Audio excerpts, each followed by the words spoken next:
Hello दोस्तों, नमस्ते। फिर से एक बार हमारे चैनल में आपका हार्दिक स्वागत है। आज हम धतूरा के बारे में बात करेंगे। ये पौधा शिव जी का प्यारा पौधा है। शिव जी का प्यारा पौधा होने के कारण ही इनमें रसराज पारद इनमें घुल जाता है।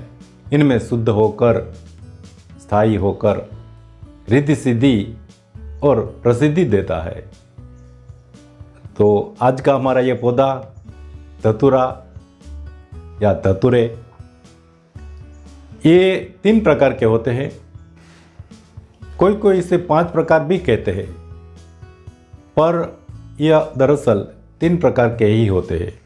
ये पौधा लगभग 2 से 4 फीट तक की हाइट वाला होता है। इसके पत्ते 2 से 7 सेंटीमीटर की लेंथ वाला और 2 से 4 सेंटीमीटर की विड्थ वाला होता है। इनमें 3 प्रकार के फूल लगते हैं। ये सफ़ेद हो सकते हैं, पीले हो सकते हैं और बैंगनी कलर के भी हो सकते हैं। धतूरे का पौधा मादक, रुक्ष, जहरीला और शोथग्न है। ये पौधा जहरीला है, इसीलिए जिस किसी को इस पौधे के बारे में पता नहीं है, जो लोग इस पौधे से अनजान है, वे इसका इस्तेमाल ना करें। जो लोग इसके बारे में भली भांति जानते हैं, विद्वान लोग हैं और वैद्य है, इसके लिए ये हम कुछ नहीं कहना चाहते। पर जो नहीं कुछ जानते इसके बारे में, वे बिल्कुल इसका इस्तेमाल ना करें, क्योंकि इस पौधे का इस्तेमाल करने से या ज़्यादा मात्रा लेने से पागलपन का दौरा बढ़ सकता है, वॉमिटिंग हो सकती है, चक्कर आ सकता है, पागल भी हो सकते हैं और कभी कभी मृत्यु भी हो सकती है। तो एक बार हाथ जोड़कर आप सबसे विनती है कि अनजान लोग इसका प्रयोग बिल्कुल ना करें। अगर गलती से हमने इसका इस्तेमाल कर लिया तो वमन विरेचन करके चांगेरी बूटी का रस पिए या फिर लाल एरंड के मूल का रस निकालकर वो पिए, या चांगेरी और एरंड का मूल का रस ये पीने से धतूरे के विष का असर कम होता है। गुण में ये उष्ण, तिक्त, कषाय और वमन कारक है। आइए अब अलग अलग भाषाओं में धतूरे के नाम जानते हैं। गुजराती में धतूरो, हिंदी में धतूरा या धतूर, संस्कृत में धतूर, कनक, उन्मत्त, मराठी में पांडा, धोत्रा, कन्नड़ में करियुम्माटी, तेलुगु में थोर्नेपल और तमिल में वेलुम्मारी के नाम से जानते हैं। इंग्लिश में धतूरा, थोर्न एप्पल और उसका लैटिन नाम है धतूरा स्ट्रेमोनियम, या उसे धतूरा अल्बा भी कहते हैं, या इसे धतूरा इनोक्सियामा भी कहते हैं। आइए अब जानते हैं धतूरा के कुछ औषध प्रयोग। पहला है डायरिया के लिए। तो डायरिया के लिए आपको धतूरे के पत्ते का रस निकालने का है। इन रस में से 4 या 5 बूंद आपको लेने की है और ये 4-5 बूंदे कर्ड यानी दही में मिला के, ये दही आपको लेने का है 20 या 30 ग्राम की मात्रा में, यानी 3-4 चम्मच जितना मिला के आप सेवन करें। तो इनसे डायरिया खत्म होता है, डायरिया में राहत होती है। पर जानकार लोग ही ये सब प्रयोग करें। अब एक उपाय, पूरा बदन टूट रहा हो, दर्द कर रहा हो, इसके लिए है। इनमें आपको क्या करने का है, आप धतूरा का फल ले, इस फल को तिल का तेल या सरसों का तेल या कोकोनट का ऑयल इसके अंदर सिद्ध कर ले, फिर जहाँ पर ये दर्द होता है वहाँ पर मालिश करे, तो पूरे बदन का दर्द इनसे दूर होता है। और अगर आप बीजों का इसी तरह सिद्ध तेल कर लेंगे तो ये लकवा पर उपयोगी है, यानी पैरालिसिस पर जो अंग में खोट रहती है इस पर ये उपयोगी है। और अगर आप यही बीजों वाला तेल या पत्तों वाला तेल कान के अंदर एक एक या दो दो बूंद डालोगे तो कम सुनाई पड़ना या कान का बहरापन इनसे मिटता है। एक उपाय दाद खाज के लिए, इनमें आपको क्या करने का है, आप किसी लोहे की कढ़ाई एक ले, कढ़ाई को गैस पर रखे, धीमी आंच से ये गैस चालू करें, फिर इसके अंदर छोटे छोटे टुकड़े करके धतूरे के फल डालें। जब ये थोड़ा गर्म हो जाए फिर इसके अंदर आप नीला थोथा डालें, यानी कॉपर सल्फेट, गुजराती में मोरथूथू, ये डालें, पाउडर करके डाल दे। फिर किसी चम्मच की मदद से या दस्ता की मदद से दोनों को मिक्स कर ले और पेस्ट बना ले। जहाँ पर दाद खाज की प्रॉब्लम है वहाँ ये पेस्ट लगाइए। अब एक उपाय है ज्वर के लिए, फीवर के लिए, ये मलेरिया फीवर के लिए है।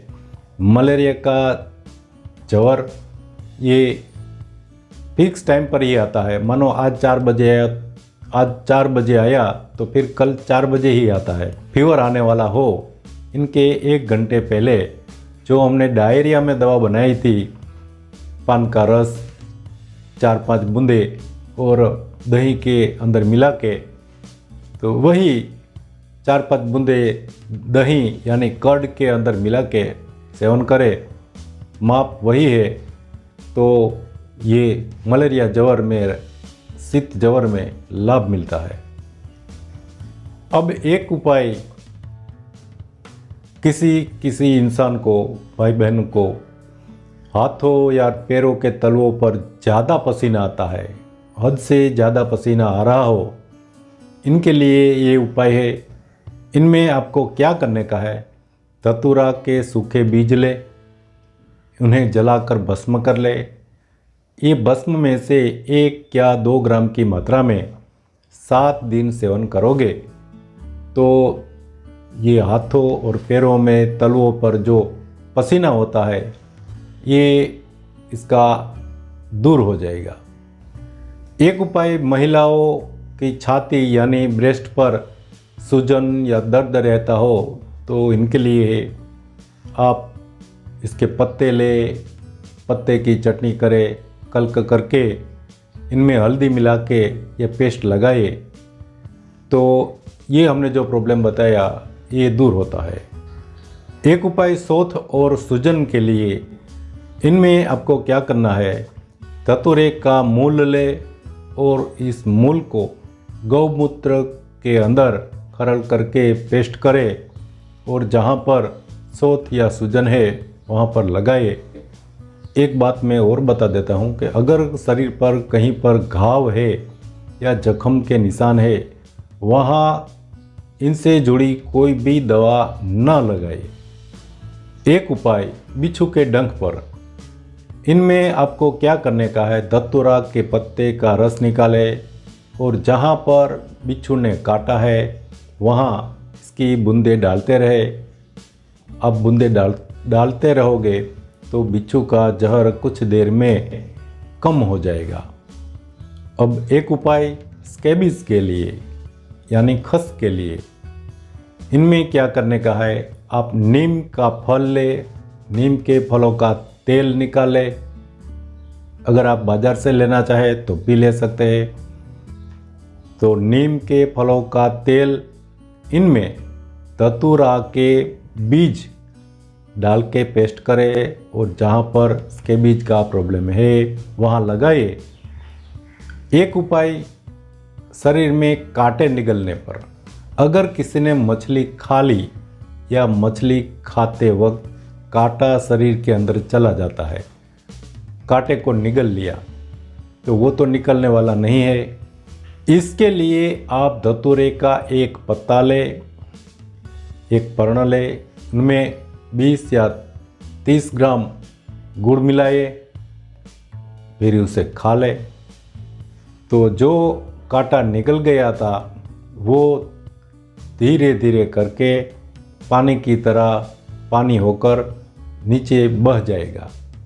कुछ ही समय में कांटा पानी होकर पेट में चला जाएगा।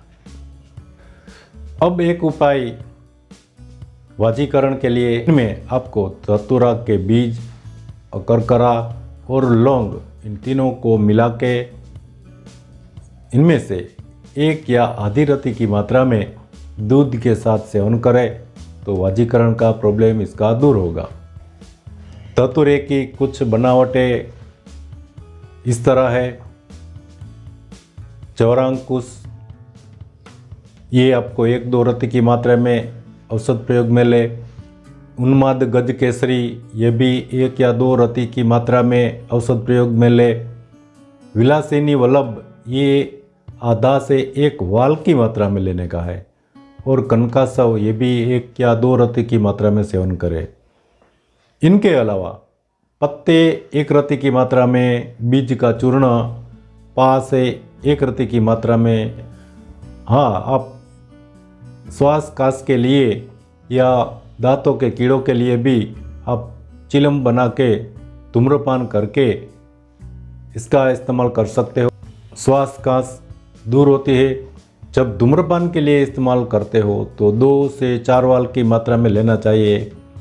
चूर्ण 50 से 100 ml की मात्रा में। इनके अलावा आज की खांसी, कृमि, खाज, फोड़े, डैंड्रफ, जुए, जवर, नेत्र का दर्द, सर्दी, सूल और ब्रेस्ट का पेन, इन सब को ये दूर करता है। तो इसी के साथ आज की वीडियो को यहीं समाप्त करते हैं। हमारे वीडियो को लाइक करें, शेयर करें और सब्सक्राइब करें। जी धन्यवाद।